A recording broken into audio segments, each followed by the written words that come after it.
When the 4-year-old tells his teacher his father's secret, she promptly phones her supervisor to ask for a leave of absence. The father of this youngster had no idea his son would be so open with his elementary school teacher, who did not often hear many personal information about the lives of her pupils' parents. Startled by what she heard, she phoned the father right away to find out whether what she had heard was accurate. Nancy Bluer is this person. Her pupils address her as Miss Nancy. She works as a preschool teacher in Mason City at Charlie Brown Preschool and Childcare. It's possible that some individuals believe teaching is an easy profession, but this couldn't be further from the reality. Every day, Nancy has to look after dozens of kids. That occasionally entails listening intently to every element of their life. Camden is this person. He is 4 years old. How sweet a grin is. But that smile vanished in class one day. Nancy saw right away that something was off with Camden. He wasn't acting like his normal, upbeat self. Although it's common for kids to have terrible days occasionally, Nancy realized she wanted to find out what was wrong with Camden when his attitude didn't get better after a few days. Following many days of Camden's negative attitude, Nancy approached him aside and inquired about the situation. It was frightening what Camden had to say. He mentioned to Nancy how much pleasure he used to have going on trips with his father. They went out to eat together, spent weekends at theme parks, and spent their evenings watching movies, such as Moana and Frozen, together after school. But the little child pointed out that that would all have to cease very soon. Why? Nancy didn't believe it to be true. Camden went on to discuss how he would soon be spending no more time with his father and how concerned he was about what would happen to him. What may have been happening at home for Camden's father to decide to leave the family? Though Nancy might have let it go, she chose not to. She made the decision to speak with Daryl Peterson, Camden's father, in order to resolve the matter. When Nancy phoned Daryl to ask about his kid, she never realized that what she would learn from him would encourage her to take a longer leave of absence from her work, in addition to helping her to fully comprehend what Camden was trying to tell her. Daryl disclosed to Nancy that he was ill, and not simply with a cold or the flu. Daryl was diagnosed with IgA nephropathy, commonly referred to as Buerger's disease, a potentially fatal condition. Immunoglobulin A, IgA, accumulates in the kidneys and causes inflammation, which can damage tissue and even result in death. Nancy was so offended by this that she phoned her supervisor right away. 2011 saw Daryl's diagnosis. Things have gotten serious by 2017. After checking up with his doctor after his ER visit, he discovered something that would prompt Nancy to ask for time off as soon as she learned about it. Daryl had a low hemoglobin level. After his physician ordered a biopsy, it was discovered that his kidney function was just 20%.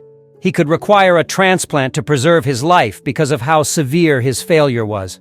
And Nancy simply steps in at that point. Daryl had to start dialysis right away after being admitted to the hospital for a week. He was receiving 4 hours a day, 3 days a week of therapy. What could his teacher do about his father's potentially fatal illness after Camden told her what was going on following his angry outbursts at school? Daryl would require a kidney exchange. Friends attempted to assist, but it was unsuccessful. I received offers from friends and family to donate, but for various reasons, medical or otherwise, these didn't work out, he added. Peterson was put on the transplant waiting list. He was informed that finding a donor may take several months or possibly years. Nancy only thought, no wonder little Camden was so worried after hearing Daryl's account. However, what she did next was just amazing. Bluer wished to save her father's life by giving him her kidney. She asked for time off from her employer right away so she could see if she was a good fit. "I would like to donate," she said. "What am I supposed to do?" inquired Daryl. Though Nancy could understand it, he was taken aback. She responded, "I had a coworker who had given a kidney to someone in her church years ago." Following that experience, Nancy decided to make kidney donation a top priority. "I found inspiration in that significant aspect of her life's journey," Nancy went on. Upon learning about Daryl and Camden's predicament, acting seemed like the appropriate course of action. It was a really kind offer. Peterson was going to react in what way? Daryl was hesitant to take it at first, but eventually gave in when Nancy persisted. But she was only getting started on her trip. There were still a lot of processes she needed to complete before the contribution could be made. Physicians needed to determine whether Nancy and Daryl were a good match first. Fortunately, blood tests confirmed that she was. "I was quite thrilled about it," Nancy remarked. "I was overjoyed." Nancy realized that this was actually happening when it came time to schedule the operation. Still, being a match is insufficient. Nancy then had tests and therapy for several months. Given the severe nature of transplant operations, her physical and emotional readiness to donate needed to be confirmed by the experts. Bluer broke the news to Peterson that everything was set to go after months of testing and preparation. "At first he appeared stunned," Nancy remarked. "It took a minute for it to sink in, but when he hugged me I realized he understood." The day he learned, Daryl tried his best to express his gratitude to Nancy. "We're on," I said. "It's approved," Nancy remarked. Then he approached me, gave me a hug, and said, "Oh my gosh." He even got her some flowers. Obviously it was very nice, but I'm crying over here with Daryl and his son and a dozen giant roses, the woman stated. On June 1st, 2018, the two had their operations. Hospitals and clinics of the University of Iowa hosted the procedures. It was made possible by a group of gifted physicians, nurses, and surgeons. The two were allowed to return home after a week. Peterson expresses his sincere gratitude to the personnel who enabled these operations. "I have nothing but praise for the surgeons, nurses, and entire staff," Daryl remarked. "It's such a happy, encouraging atmosphere. It was evident that everyone wished to support you." Daryl is most appreciative to the lady who made it all possible, though. He still finds it difficult to articulate.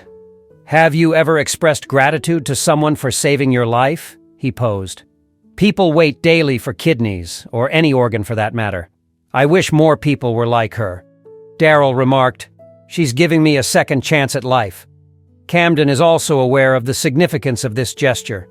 "You're going to make my dad better and live a long time," he stated, to which Nancy remarked, "That just melts your heart." Camden's teacher has allowed him to attend school without having to worry about his father's health. Daryl and Camden will cherish Nancy's present for a long time.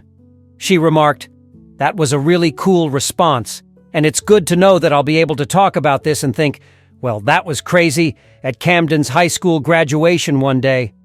Nancy has bestowed upon father and son something very valuable. Through telling his tale, Peterson aims to increase public awareness of organ donation.